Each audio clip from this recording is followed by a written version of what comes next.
Lagi ada pastor kurang ajar dari wilayah Keuskupan Atambua.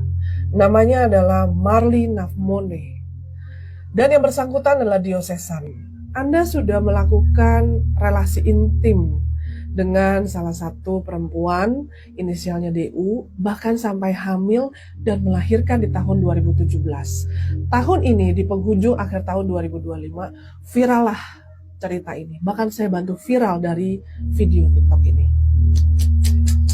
Setelah Anda hamili, yang bersangkutan melahirkan, lalu Anda minta lagi untuk diaborsi. Hebat.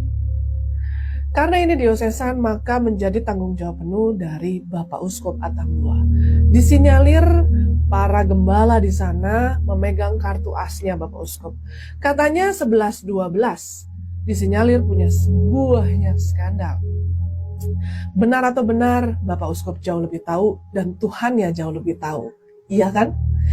Yang berikutnya, yang bersangkutan masih memimpin Ekaristi. Jadi, kenapa harus viral? Karena yang pertama, laporan diabaikan. Hampir sekitar 8 tahun tidak diapa-apain. Yang kedua, bisa jadi korban dibungkam. Ketika ini viral, yang bersangkutan juga pasti dakdikdukder, ya. Yang ketiga, udah biasa kalau di gereja Katolik. Ketika pastornya ada masalah langsung dimutasikan. Ini menjadi satu tanda tanya besar. Karena Bapak Uskup Atambua juga disinyalir tidak serius menangani ini, maka dengan video TikTok ini saya berharap agar pada khususnya Bapak Uskup Atambua dan pada umumnya Bapak Uskup di seluruh keuskupan di Indonesia untuk berhati-hati dalam menggunakan legitimasi moral jabatan Anda. Gitu ya.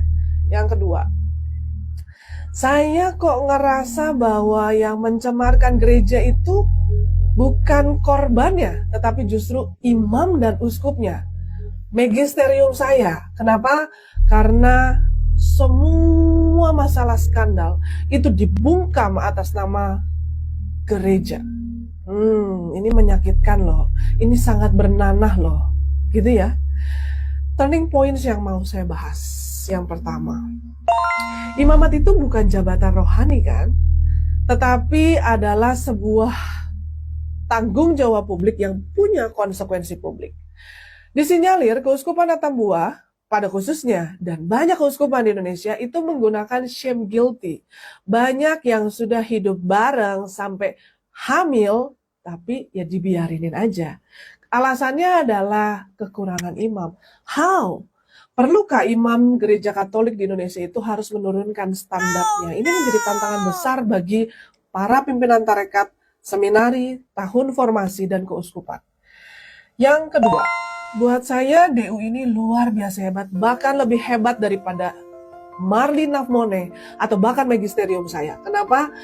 Karena dia berani berbuat, berani bertanggung jawab. Dia tidak mengaborsi bayinya.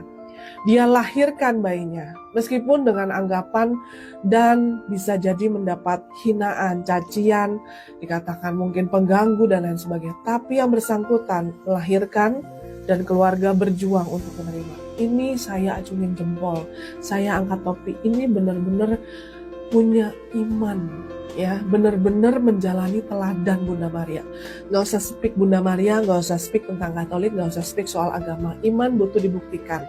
Karena saya Katolik, iman butuh dibuktikan di luar gereja.